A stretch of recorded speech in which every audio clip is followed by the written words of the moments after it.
La Voz de América presenta. Senado estadounidense en debate crucial sobre proyecto presupuestario. De no aprobarse, las agencias gubernamentales dejarían de operar. Estados Unidos y el G7 analizan respuesta de Rusia a la propuesta de tregua en Ucrania. Gobierno guatemalteco inaugura un centro para recibir inmigrantes retornados en la frontera con México. Y se intensifican los ríos atmosféricos en California, desatando fuertes lluvias en el estado Dorado. Los saludo desde Washington, bienvenidos al Mundo del Día. El Senado estadounidense se enfrenta este viernes a la fecha límite de financiación gubernamental y necesita 60 votos para que pase esta legislación y así evitar el cierre de las operaciones de las agencias del gobierno a partir de la medianoche. Vamos con Carolina Valladares, quien nos cuenta sobre las divisiones dentro de la bancada demócrata. Carolina, ¿cuál es la situación? ¿Ya hubo votación?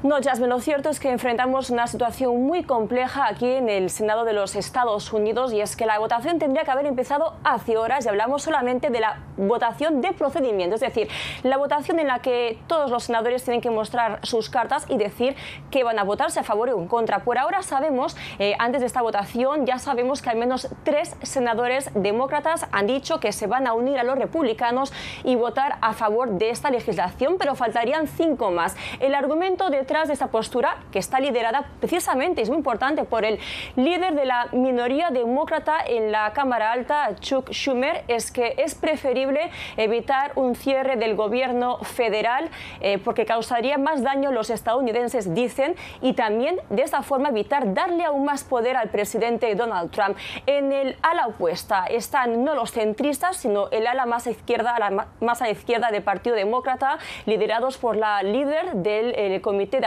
Apropiaciones, que son los que tienen que asignar estos presupuestos, quienes presentan otra propuesta, es decir, que hay que llegar al cierre del gobierno, así forzar a los republicanos a negociar, llegar a un acuerdo de extensión de fondos durante un mes y después de este mes llegar a un acuerdo de una propuesta legislativa de presupuestos bipartidista. Los demócratas de la Cámara Alta, por ahora, la mayoría se oponen, así como los demócratas de la Cámara Baja. Necesitamos salir a la calle, hacer manifestaciones, asambleas públicas. He organizado asambleas públicas, no tengo miedo, y preparar las próximas elecciones. Estados Unidos ya ha experimentado un cierre gubernamental bajo el gobierno de Trump, pero esta legislación prejudicial solo empeora las cosas. Los demócratas no deben aceptar esta falsa opción. Debemos luchar por una solución mejor. Escuchen a las mujeres, por el pueblo. Esta que escuchábamos es la postura de algunos demócratas. Lo que se está votando, de hecho, es una resolución continuada, no un presupuesto como tal, sino la extensión de los presupuestos actuales, más o menos durante 6 meses más, hasta el próximo 30 de septiembre. Dicen los demócratas que esta extensión de presupuestos llevaría a más recortes para los veteranos, más recortes para los más vulnerables, para la salud, para Medicaid, algo que dicen los republicanos que no es así, que no va a llegar ni llevar a más recortes para los vulnerables, y que en todo caso lo que quieren es recortar lo que ellos consideran es un exceso del gasto del gobierno federal. No es cierto, no estamos tocando ningún beneficio. Creo que lo que se ha expuesto es todo este desperdicio. La gente entiende, sin lugar a dudas, que hay mucho despilfarro en el gobierno. Este es, en cierto modo, el siguiente paso para lograr una verdadera reforma, para dominar el sector energético, para ahorrar dinero y para extender la anterior rebaja de impuestos. Bueno, estamos a la espera entonces de qué pasa con la votación de procedimientos, si habrá o no habrá votación definitiva, eso en función de los apoyos que tengan los republicanos de la bancada demócrata. Como anécdota, recordar que la última vez que hubo cierre del gobierno federal fue en el primer mandato del presidente Donald Trump. Jasmine. Pues ojalá esta no sea la oportunidad de otro cierre, Carolina. Estamos a la expectativa del desarrollo de esta noticia. Nosotros cambiamos de tema. Tras su participación en la reunión del G7 en Canadá, el secretario de Estado Marco Rubio ofreció un balance sobre la reunión que sostuvo el enviado especial de Estados Unidos y el presidente ruso Vladimir Putin sobre los esfuerzos para alcanzar la paz en Ucrania. Celia Mendoza, desde el Departamento de Estado, ¿qué aspectos claves se destacan de las declaraciones de Rubio y cuál es el siguiente paso en este proceso? mantiene su optimismo. Esto es básico en las declaraciones que entregó el secretario de Estado Marco Rubio después de reunirse con los líderes del G7, los cuales expresaron la importancia de poner presión a Rusia. Sin embargo, se espera que el presidente estadounidense se reúna con el secretario de Estado y el señor Steve Witkoff para analizar el siguiente paso. Tiene los esfuerzos para lograr un cese al fuego en Ucrania tras la respuesta del líder ruso Vladimir Putin, quien se reunió este jueves en Moscú con el enviado especial de los Estados Unidos, Steve Witkoff. Ayer tuvimos conversaciones muy buenas y productivas con el presidente de Rusia, Vladimir Putin, y hay muchas posibilidades de que esta horrible y sangrienta guerra finalmente pueda llegar a su fin. He solicitado encarecidamente al presidente Putin que se les perdone la vida a los ucranianos. Sería una masacre horrible, como no se ha visto desde la Segunda Guerra Mundial. El Kremlin aseguró que analiza la información compartida por Witkoff. Por supuesto, hay motivos para un optimismo cauteloso. Es cierto que queda mucho por hacer, pero aún así, el presidente expresó su solidaridad con la postura del señor Trump. Mientras la cumbre de cancilleres del G7 emitió un comunicado conjunto que envía un mensaje claro a Moscú. Exigimos a Rusia que en reciprocidad acepte un alto el fuego en igualdad de condiciones y lo implemente plenamente. Debatimos la posibilidad de imponerle medidas punitivas adicionales en caso de que no se acuerde dicho alto el fuego, incluyendo nuevas sanciones, topes a los precios del petróleo, apoyo adicional a Ucrania y otras acciones. El secretario de Estado reiteró la dificultad de estas negociaciones, pero se mostró positivo frente a un posible avance. Creo que hay motivos para ser cautelosamente optimistas, pero al mismo tiempo seguimos reconociendo que esta es una situación difícil y compleja.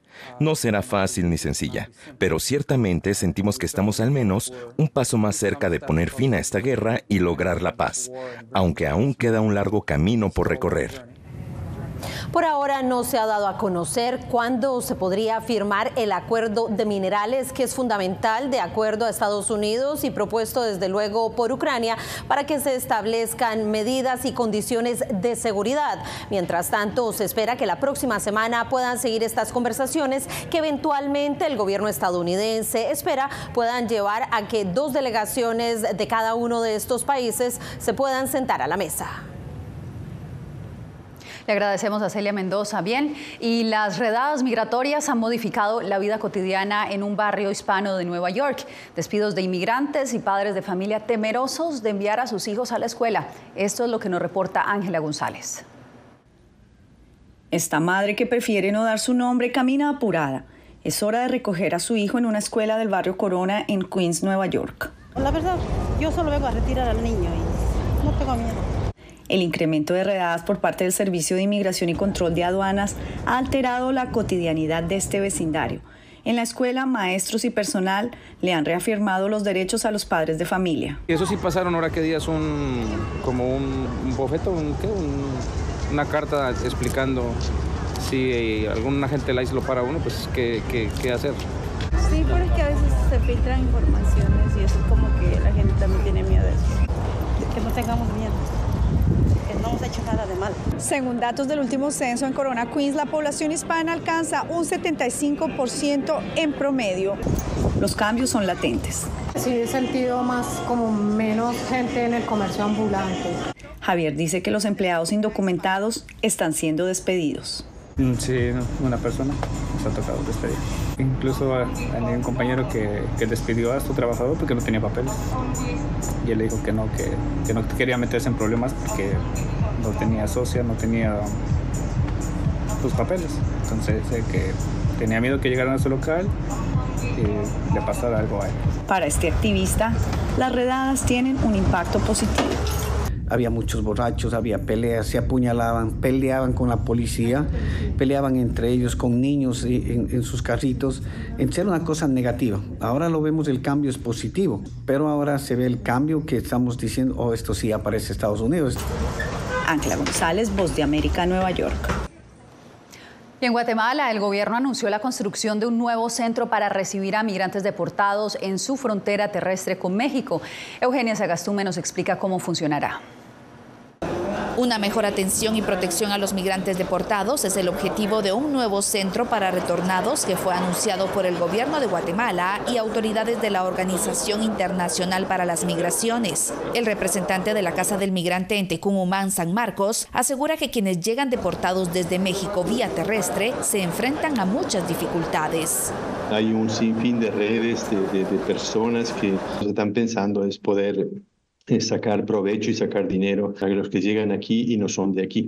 Y aunque hay una disminución de migrantes deportados en esa frontera, a criterio de Pelissari, la construcción del nuevo centro supone un incremento posterior. Da a pensar de que el futuro va a ser un futuro bastante pesado a nivel numérico, hablando de deportaciones no solo de las de Estados Unidos, sino por presión de Estados Unidos también la de México. El presidente Bernardo Arévalo aseguró que el centro será construido con fondos del gobierno de Estados Unidos, pese a la pausa que han tenido los programas de USAID. Somos uno de los pocos países a los que se les confirmó fondos de AID. Es un diseño construido para lograr atender separadamente a los adultos, las familias con niños o los niños sin compañía de adultos. Se estima que el nuevo centro iniciará a construirse en julio y agosto de este año para empezar operaciones un año después, con una capacidad para albergar a 250 migrantes. Eugenia Sagastume, Voz de América, Guatemala. En Colombia, las autoridades monitorean un nuevo fenómeno de migración inversa que ha cobrado fuerza desde enero de este año. Se trata de migrantes que abandonan su plan de llegar a Estados Unidos y optan por regresar a sus países de origen. Desde Bogotá, Jair Díaz nos informa que la mayoría de estos migrantes son de nacionalidad venezolana. Se siente muy duro porque uno agarra una travesía bien fuerte por ahí. El migrante venezolano William Rodríguez cuenta cómo regresó de Estados Unidos a Colombia, país de paso obligatorio para volver a su nación de origen, luego del endurecimiento de las políticas migratorias del presidente estadounidense Donald Trump. Lo más difícil fue que yo sentí de Panamá aquí. En el barco donde veníamos duramos 2 días, en el mar se dañaron los motores, tuvimos que dormir en una isla, comer coco. Según las autoridades panameñas, más de 2.000 personas han cruzado la frontera con Costa Rica hasta Panamá en lo que va de marzo, y Colombia registra la llegada de 300 migrantes diariamente, en su mayoría venezolanos provenientes de México. Un fenómeno de migración a la inversa que viene en aumento desde la frontera con Panamá. Se nos cayó todos los planes que teníamos, todo regresarnos a Venezuela, porque allá en México no íbamos a hacer nada. Sin duda es una alerta, una alerta que nos obliga a prepararnos, y lo estamos haciendo. Primero, a través de la construcción de un plan de contingencia ante posibles represamientos y aglomeraciones. Por lo que autoridades locales de Necoclí, en coordinación con el gobierno de Colombia, articulan la atención social para los migrantes que retornan cruzando por el país. Y cómo atendemos de manera integral a esta persona para que no se convierta en caldo de cultivo o mercancías de un grupo ilegal. La mayoría de los migrantes arriesgan sus vidas tomando embarcaciones por mar abierto desde Puerto Ovaldía, Panamá, para cruzar a Colombia.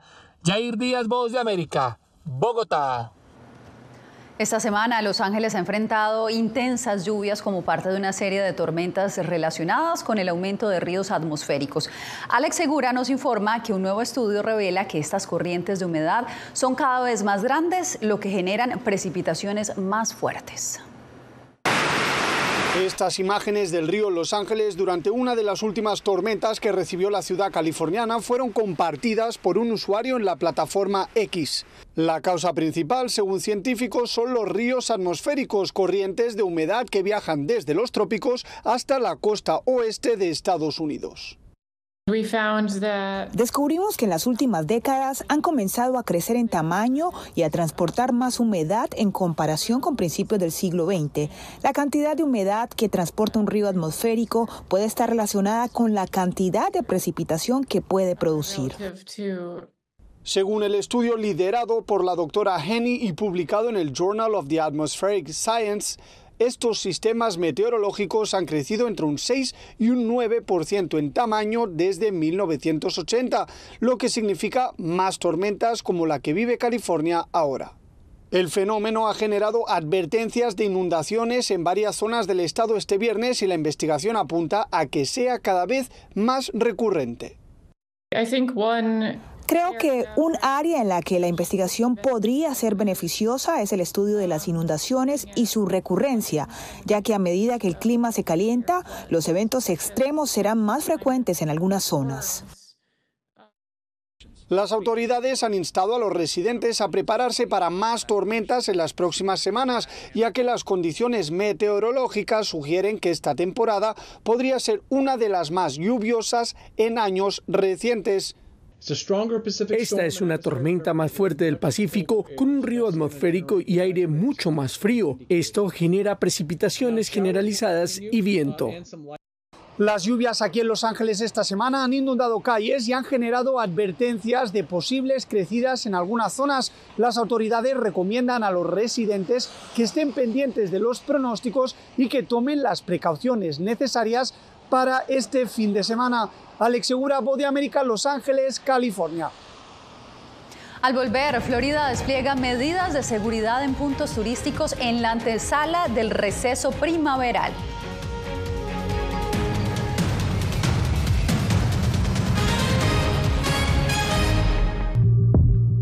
Hola, ¿qué tal? Soy Natalie Salas Guaitero. Un método tan fascinante para unos como controversial para otros. Así es la criopreservación de cuerpos humanos y de animales con fines científicos y médicos.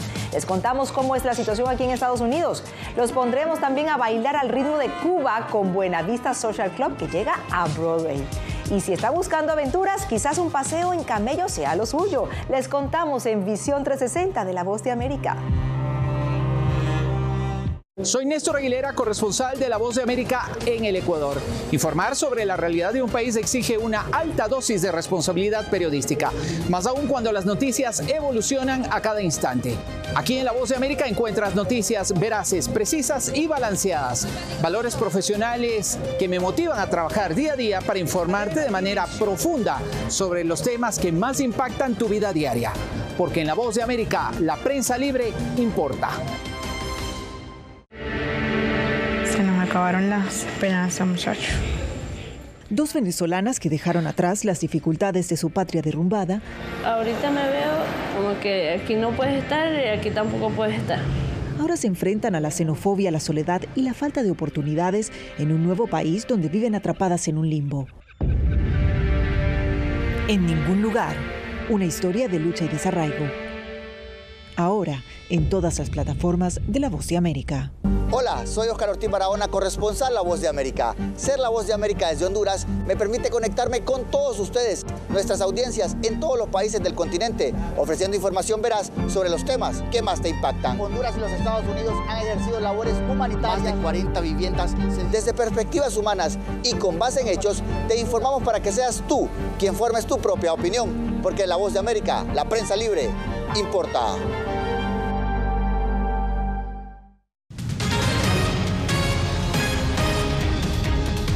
En Florida, autoridades refuerzan medidas de seguridad en puntos turísticos en la antesala del receso de primavera o Spring Break.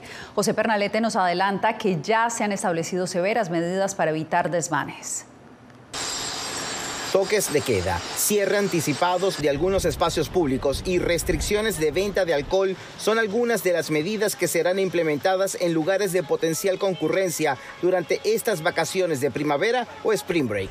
En Miami Beach, al sur de Florida, las autoridades advierten que no tolerarán comportamientos criminales y reforzarán la vigilancia. Controles de conductores bajo efectos del alcohol, lectores de matrículas, acceso restringido a la playa, estacionamiento limitado y tarifas de estacionamiento adecuadas, remolque y mucho más. Al mismo tiempo, el gobernador de Florida, Ron DeSantis, ha garantizado mayor número de policías estatales para apoyar a la policía de Miami Beach. El objetivo es evitar escenarios de violencia como los registrados en 2021. Entendemos que muchas personas desean visitar el estado de Florida y estamos agradecidos por ello. El año pasado tuvimos más de 140 millones de visitantes en 2024, lo que representó un récord para nuestro estado. El pasado año las autoridades locales establecieron un plan de reforzamiento de seguridad y vigilancia similar al que se está ejecutando, alcanzando el arresto de al menos 274 personas, lo que representó una disminución de los índices de violencia de 8% con respecto al 2023. Los residentes y visitantes consideran que es necesario garantizar el buen resguardo durante estas vacaciones. Me parece bastante bien, me parece que es una medida de seguridad que beneficia a todos aquí para poder vivir un momento feliz, un momento sano. Sobre las playas se establecerán regulaciones de horarios para evitar actividades nocturnas no autorizadas. José Pernalete, Voz de América, Miami Beach. Mientras la administración Trump toma acciones para desmantelar el Departamento de Educación, en Texas el Congreso local propone redirigir los fondos públicos para financiar el acceso a educación privada. Laura Sepúlveda nos reporta que también avanza una iniciativa legislativa que exigiría a los migrantes indocumentados pagar su educación. Mientras importantes recortes tienen lugar en el Departamento Federal de Educación, Texas es uno de los estados que apoya la eliminación de esta agencia y promueve una reasignación de fondos públicos.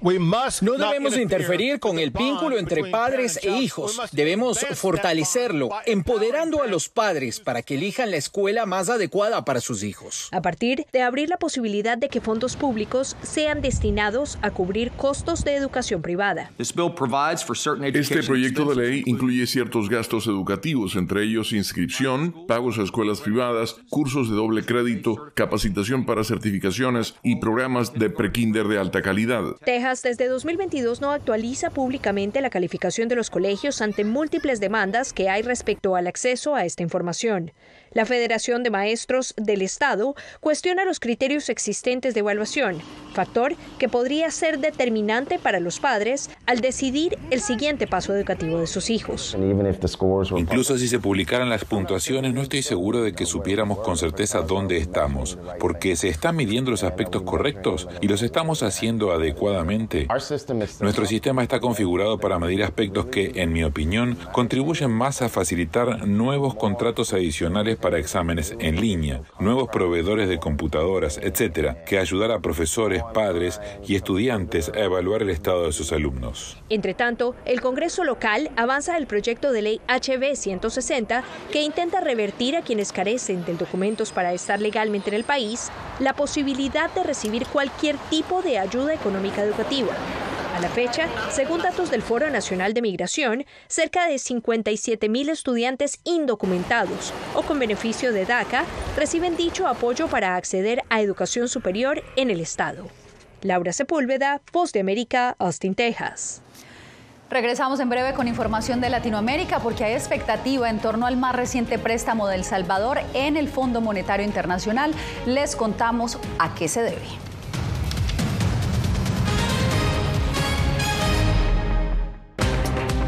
Hoy en Foro, los temores por el acelerado proceso de enriquecimiento de uranio en Irán y el renovado intento de Washington por negociar un nuevo acuerdo nuclear con Teherán. Trump mandó la carta para decir que intentó negociar. ¿Hasta dónde las intenciones del presidente Trump lograrán que Irán vaya a detener ese programa nuclear, que lo veo muy difícil?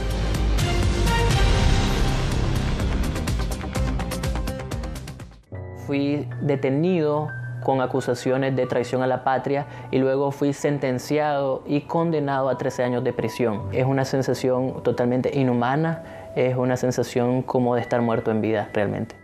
¿Qué sientes cuando tocas? Cuéntame. Pues me siento contento, siento que puedo expresar mis emociones.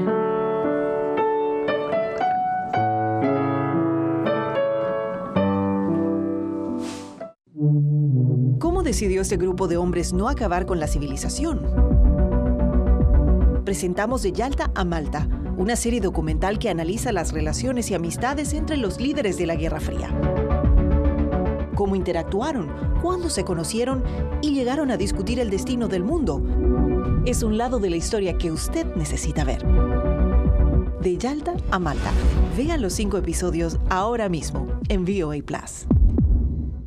Soy Ángela González, periodista de La Voz de América en Nueva York. Por más de 15 años he tenido el privilegio de acercarme a las experiencias de las personas de todo el mundo. A través de La Voz de América he podido transmitir estas historias desde el corazón de la Gran Manzana para toda nuestra audiencia en Latinoamérica. Llegar a las fuentes directas distingue nuestro trabajo. Contar sus historias de manera fidedigna y profunda es parte de nuestro ADN profesional, porque aquí en La Voz de América, la prensa libre importa.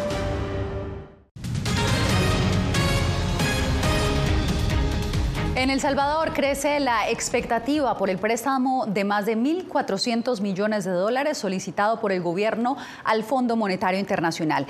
Analistas temen que las acciones del gobierno puedan poner en peligro los compromisos asumidos en relación con el uso del Bitcoin. Claudia Saldaña nos explica.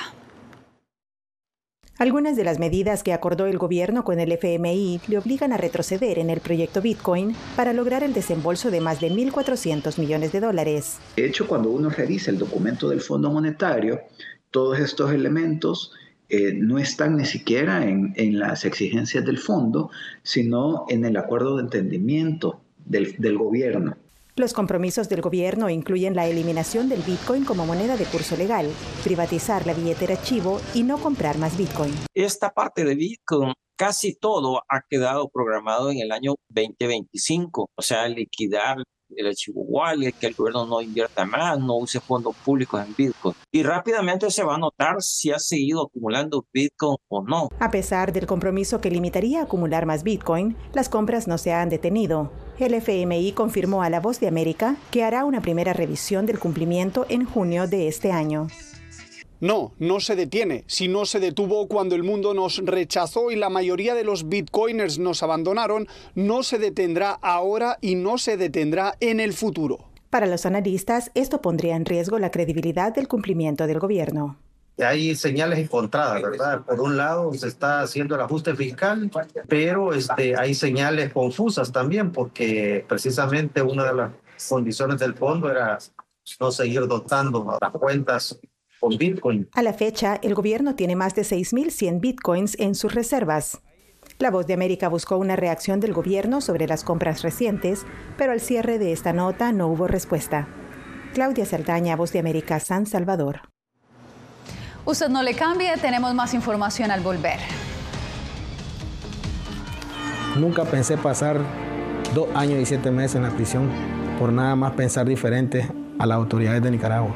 Una vez que bajamos del avión, acá en Estados Unidos, en Washington, nos damos cuenta que estamos libres porque no sabíamos si también veníamos a una cárcel, no sabíamos nada. El cuerpo como que siente el aire puro, la diferencia a estar en una prisión, ¿verdad?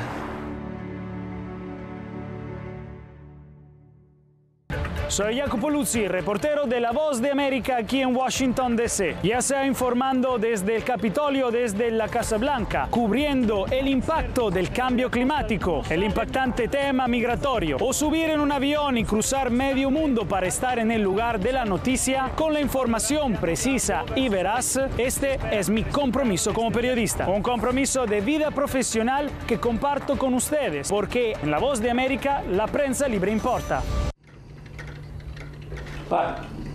¿Flamenco? Sí, flamenco, para echar unos pasos gitanos ahí. En una época en la que muchos en Estados Unidos mueren en hospitales, un hijo adulto quiere darle a su padre que transita los últimos días el regalo de una muerte en paz. ¿Lo oyes? ¿Está bien? Amor hasta la muerte, un documental de La Voz de América. Ahora, en todas nuestras plataformas.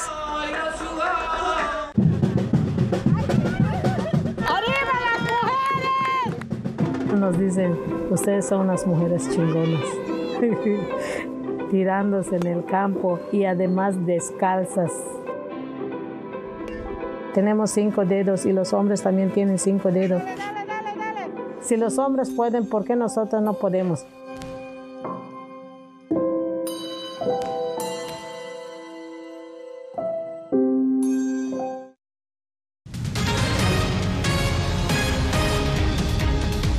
La luna se vistió de rojo la madrugada de este viernes con un espectacular eclipse lunar total. Durante 66 minutos, la sombra de la Tierra cubrió por completo la Luna, dándole un tono cobrizo mientras se alineaba con el Sol.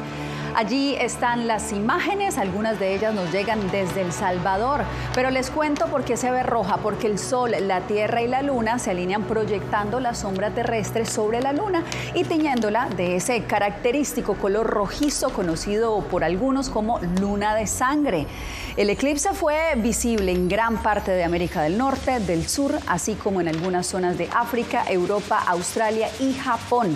Con estas imágenes nos despedimos por hoy. A ustedes gracias por acompañarnos siempre en El Mundo al Día. Que tengan feliz fin de semana. Les informó Yasmín López.